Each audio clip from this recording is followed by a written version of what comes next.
मेरा मास्टर स्वतंत्र भारत के उत्कृष्टतम गुरुमुख की अद्भुत गाथा।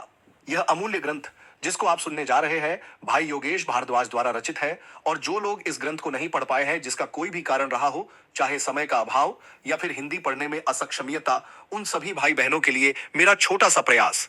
इसी प्रकार की आध्यात्मिकता से जुड़ी अन्य पुस्तकों को सुनने के लिए चैनल को सब्सक्राइब करें। अगर आपने इस बुक का पिछला भाग नहीं सुना है तो प्लेलिस्ट में जाकर पिछला भाग सुने। परम पूज्य परम संत हुजूर कंवर साहिब जी महाराज के पावन चरणों में सादर समर्पित। भाग 4। युवावस्था में बड़े महाराज जी के दर्शनों से बचना। हुजूर साहब की माता जी का बड़े महाराज जी के प्रति अटूट श्रद्धा और गहरा लगाव था। जब हुजूर साहब ने युवावस्था में प्रवेश किया और गलत संगति के प्रभाव में आकर शराब और धूम्रपान जैसी बुराइयों की ओर आकर्षित हुए, तो माता जी के हृदय में गहरी चिंता जागी। उनके मन में एकमात्र आकांक्षा यह बलवती हो गई कि किसी भी तरह से हुजूर साहब सत्संग की ओर आकर्षित हों, जिससे उनको इन हानिकारक आदतों से मुक्ति मिल जाए।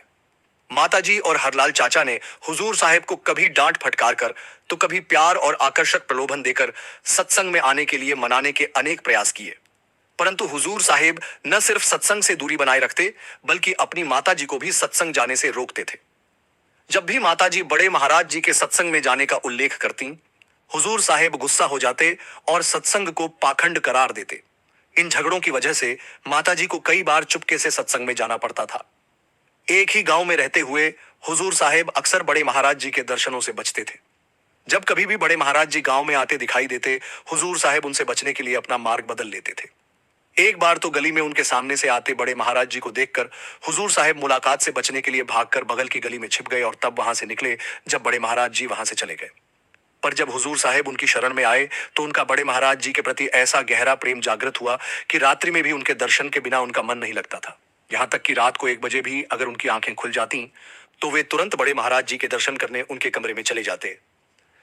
भाग 5। चाचा जी के साथ सत्संग में आना। घर के सभी सदस्य हुजूर साहिब की शराब की बुरी लत से बेहद परेशान थे और उनके सुधार की आकांक्षा रखते थे।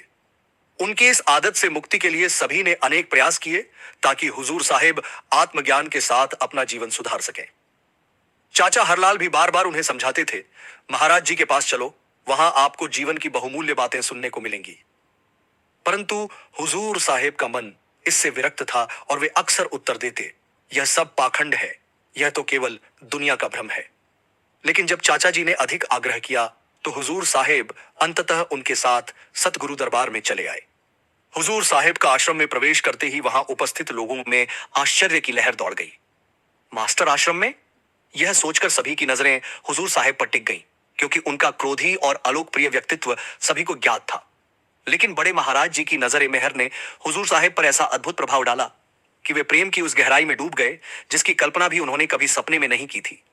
सत्संग जारी था और जब बड़े महाराज जी ने प्रवचन दिए तो उनके शब्दों ने हुजूर साहिब को गहरे आनंद और प्रसन्नता की अनुभूति कराई।